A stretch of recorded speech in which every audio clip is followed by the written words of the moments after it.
Aujourd'hui, on se demande, on s'inquiète pour moi. On me dit, t'as pas peur d'être mis en examen? Non, j'ai pas peur d'être mis en examen. J'ai pas peur parce qu'au jour d'aujourd'hui, j'ai tout perdu. Vous voulez que j'aille peur de quoi?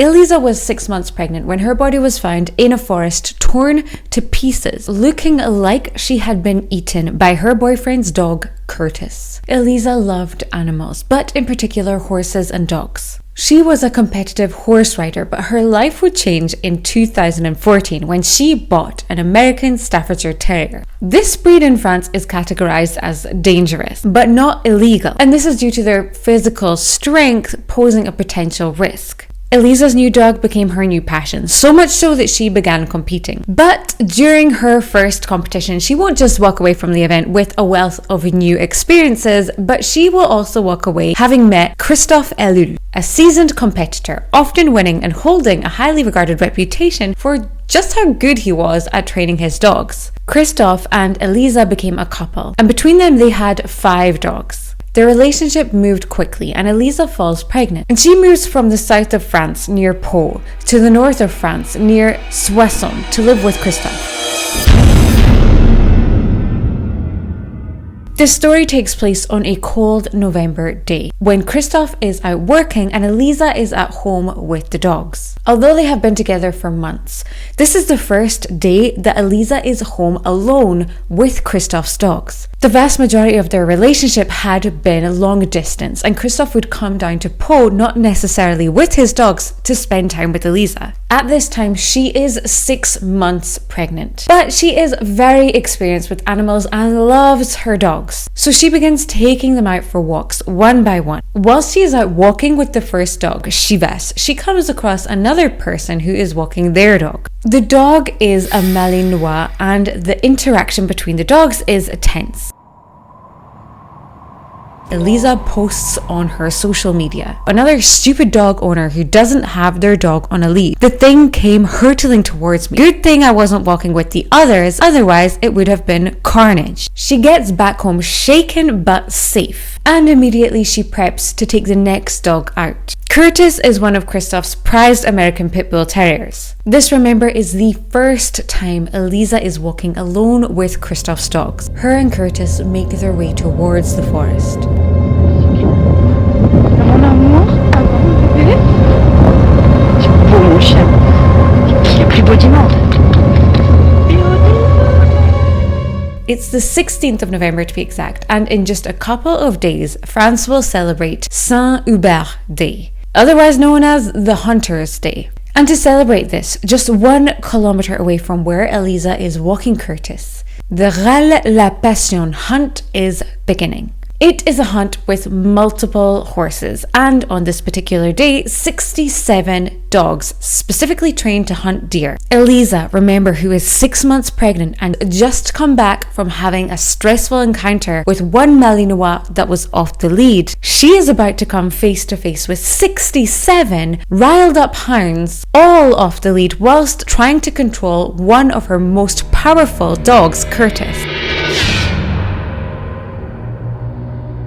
Christophe is at Paris airport where he works as a ramp agent. At 1:19 he receives a call from Elisa, panicked, asking him for help. According to Christophe, Elisa told him that she was surrounded by dogs. She had been bitten twice, once on the hand and once on the leg, and she was struggling to keep control of Curtis, who was pulling intensely on the lead.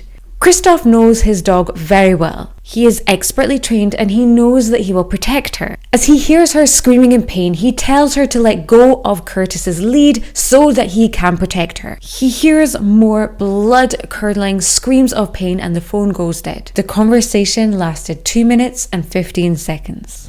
Christophe immediately leaves his job and urgently jumps into his car, heading directly towards the Forêt de Retz, a distance of about 40 miles or 70 kilometers. He attempts to call her a further 22 times, but there is no answer. Elisa is 6 months pregnant and the couple are overjoyed at the prospect of having their first baby. They have even already named their baby Enzo. This, of course, intensifies Christophe's urgency. Not only is his partner at risk, but also his unborn baby. You may think he would have considered calling the emergency services, but no such attempt was made. And there's a list of theories as to why he didn't. One being that maybe he did know his dog had caused her damage. After 40 minutes driving, Christophe arrives at the forest. He hits the ground running, and almost immediately he sees a mounted hunter. The hunter claims Christophe said to him, "I'm looking for my dog. Be careful if you see him. He is extremely dangerous." And the hunter responds by saying, "Don't worry, our dogs are not dangerous." To which Christophe replies, allegedly, "Yes, but mine is very, very dangerous." At 2:40, more than an hour after Elisa had called for help, Christophe sees Curtis. He's in the distance and he's sitting next to a tree trunk in the forest. As he draws closer, he realizes that it is not a tree trunk, but the viciously mutilated body of his girlfriend Elisa. Her clothes have been entirely pulled off of her body, and her torso has been ripped open. Almost all of her hair had been torn from her head. Elisa and Enzo tragically died from the blood loss. Her estimated time of death was roughly 1:30, a mere 10 minutes after she had placed the phone call to Christophe begging for help. The case goes to trial and Christophe is adamant that his dog would not do this. He indicates that the hunting dogs were equally capable of biting and needed to be tested too. Whilst he was in the forest, he had been approached by at least 2 of them, but because he wasn't scared and dogs are good at sensing these things, they left him alone. Just know the energy you have. Just know what you want to trigger. You can trigger excitement and accomplish calmness. When an autopsy was done on Elisa's body, only one dog's DNA was found: Curtis. Then by measuring the size of the bites and comparing it with the size of the jaws of the hunting dogs and Curtis, they have again one match. It's Curtis. But when these results are reviewed by experts hired by Christophe's lawyers, they discover inconsistencies in the results, bringing into question the reliability. Christophe had been competing with his dogs for the last 5 years prior to Elisa's death. He was passionate about pit bulls. The competitions he entered were specifically for pit bulls and other similar breeds. The intention was to demonstrate the strength of these dogs through a variety of exercises. These include pulling extremely heavy weights, jumping up very high obstacles, and hanging off a rope from their jaw to test their bite strength. However, there was no fighting in these competitions. They were completely legal and completely safe for the dogs. In August 2019, just months before her death, Elisa was present at one of these competitions in Belgium. This particular event, Curtis placed highly in multiple categories, coming out as one of the strongest dogs at the event. He was in peak physical condition. For him to create a significant amount of damage, he would not need to use a huge amount of effort. Curtis's breed was illegal in France, so to get around this, on his paperwork, he was identified as a cross between a Whippet and a Patterdale Terrier. So the conclusion is that Christophe somehow fabricated these papers to get Curtis into the country. But the question is, how? He allegedly went to Holland, where pit bulls are bred legally. There he met a woman who notoriously breeds pit bulls specifically for these competitions. And from her, he bought Curtis for about €400. She was the one who supplied the paperwork. So did she intentionally lie on the paperwork so that Christophe could get Curtis into France? When questioned on the topic, she denies any knowledge of Christophe or Curtis. These papers were validated by a vet, and the vet in question was asked why he allowed an incorrect breed on the paperwork. His claim is that he did not pay attention to the breed. His job was to make sure that the dog was healthy. Due to the fact that these dogs weren't illegal in Holland, which is where his practice was based, he didn't think much about it. Who is to blame? Arguably, Christophe knew that his dog was a pit bull because he was entering them into these specialized competitions. But is it his fault that the breed was incorrect on the paperwork? He's neither a vet nor a breeder, therefore he's not responsible for what is on the paperwork. He also bought Curtis when he was 3 months old. It can be difficult to tell what a puppy is going to turn into when they're that young. They don't stop growing until they're at least 1 year old. In any case, Christophe was in possession of 2 dogs with falsified papers. According to a source close to him, he was acutely aware that they were pit bulls. In private messages released to the investigation, he admits that he knows they were real pit bulls, stating clearly that to his knowledge, Curtis was a very dangerous animal, capable of killing another animal or even a person. An expert veterinarian is called in to analyze Curtis's behavior. During his analysis, he ran some physical tests, including bite strength. Curtis had been trained to bite and not let go under any circumstances. As soon as he did let go, he would immediately look to bite again. No commands or other factors could persuade him to stop biting. He had become a biting machine. In the vet's own opinion, training a dog this way was akin to the abuse of the animal, and it would certainly not be recommended by any certified dog trainer. He had been trained to destroy. Immediately after the tragedy in the forest, the dog was taken to the police where he bit another person. Then, whilst Christophe was being examined for the case, his sister agreed to look after Curtis. During that time, Curtis pounced on her too, sinking his jaws into her forearm. Luckily, she was wearing a large jacket, and the dog's teeth clamped down on only the fabric, narrowly missing her flesh. She urgently stripped her coat off to release herself from his grip. However, when she's asked to recount the event, she sees it as a very small situation in which the dog barely touched her, reiterating that she is very comfortable around Curtis to the point where she is happy to leave her children with him. Moments after biting his sister, Curtis turns on Christophe, biting his arm and leg, this time sinking his teeth into the flesh. According to a witness in that moment, Christophe, panicked and bleeding, said, "This dog has gone too far, I'm going to kill it." Curtis is at this point removed from his family and placed in a shelter, where he once again lashes out, this time attacking a volunteer. He lunged at the volunteer who was attempting to put a lead on him and wouldn't let him go. The vet at the refuge, in a desperate attempt to remove the dog from the man's arm, began hitting Curtis with a chair. Finally, only by pulling relentlessly on the lead did Curtis finally let go. But the strange thing about this attack is just after, Curtis was happy and excited as if he had just won a competition. For him, this was a game. Up until this point, Curtis had been trained and rewarded for doing this very kind of thing. Side note, why a volunteer was even with a dog that had allegedly just killed his owner, to me is crazy.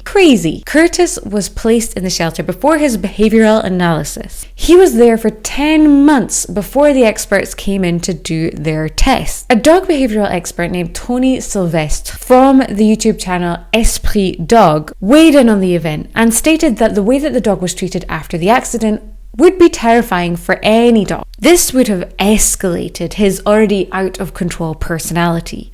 The way to save this dog would be to give him to an expert and retrain him, not to place him in a shelter, then analyze him after 10 months of being in a cage. Basing an evaluation on this is a death sentence for the dog. An online support fund was also raised to keep Curtis alive. Christophe also remains adamant to this day that Curtis never would have done this, and he is currently being investigated for his involvement in the death of Elisa. He released information to the press about the case, claiming that all of the documentation for all of his dogs was handed into the police, but the documentation for some of the hunting dogs is missing. There were 67 hunting dogs, and 5 of them had no paperwork. These 5 dogs were never evaluated due to the fact that they disappeared. Allegedly, they died. 2 of them fighting each other to the death, 1 of them dying of a health problem, whilst there is no explanation for the remaining 2. None of the 5 dogs had a medical examination by a vet post-death. On top of that, the owner claims he has forgotten exactly where he buried the dogs. It could be in the forest, it could be on his land, he just can't remember. But then he releases another very important detail. Ce jour-là où ça s'est passé, et où j'ai retrouvé Elisa et Enzo. Curtis a été pris en charge tout de suite par la gendarmerie. On lui a fait une prise de sang. Et ce qui est très important, c'est qu'on a regardé entre ses dents. S'il avait de la matière organique, s'il avait quoi que ce soit. Et Curtis n'avait rien du tout. They found nothing. The dog had neither eaten or drank between the time Elisa had died and the time he was analysed. However, All of the hunting dogs should have been tested like Curtis. Why this was not done is unclear. When the police arrive at the hunting property, all of the dogs have been given water and moreover fed. Only 30 of the dogs were tested, not all 67, or 62 if you are discounting the 5 that mysteriously disappeared. And equally, a DNA search of the vans that were used to transport the dogs was denied. In France, manslaughter caused by the aggression of a dog has a possible sentence of 5 years and a fine of up to 75,000 euros. The trial date is yet to be set. Our final thoughts are of course with Elisa's family, who lost so much on this day. Rest in peace. Let me know what you think about this case. Is this a man-made problem? Or maybe some dogs are just killers? It is hard for me to say that as a massive dog lover. Curtis is currently in a refuge in the south of France. So if you know the dog daddy, or if you know Cesar Milan, give them a call and let them know that this dog needs help. Don't forget to subscribe. But most importantly, please take care of yourself. Peace. Bisous.